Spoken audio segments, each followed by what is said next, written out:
અંકલેશ્વરમાં વેપારીને વિશ્વાસમાં લઈ બાઇક, લારી અને રોકડા રૂપિયા લઈ ઈસમ ફરાર થઈ ગયો હતો। અંકલેશ્વરમાંથી વિશ્વાસઘાત અને ચોરીની એક અજીબોગરીબ ઘટના સામે આવી છે। અહીં એક અજાણ્યો શખ્સ ભંગારના વેપારીને વિશ્વાસમાં લઈ તેની મોડિફાઈડ કરેલી બાઇકની લારી અને હજારો રૂપિયાની રોકડ રકમ લઈને રફુચક્કર થઈ ગયો છે। આ ગઠિયો અગાઉ પણ આવી જ ચોરીઓ કરી ચૂક્યો હોવાની આશંકા વેપારી વ્યક્ત કરી રહ્યા છે। આ ઘટના અંકલેશ્વરની પ્રખ્યાત પરિવાર હોટલની નજીકની છે। પરિવાર હોટલની બાજુમાં એક વેપારી ભંગાની દુકાન ચલાવે છે। મળતી માહિતી મુજબ એક અજાણ્યો ઈસમ આ ભંગાની દુકાને આવ્યો હતો।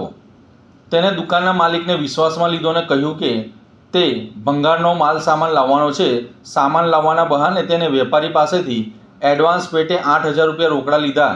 એટલું જ નહીં, સામાન લાવવા માટે તે વેપારીની મોડિફાઈડ બાઇક લારી પણ માંગી ગયો હતો।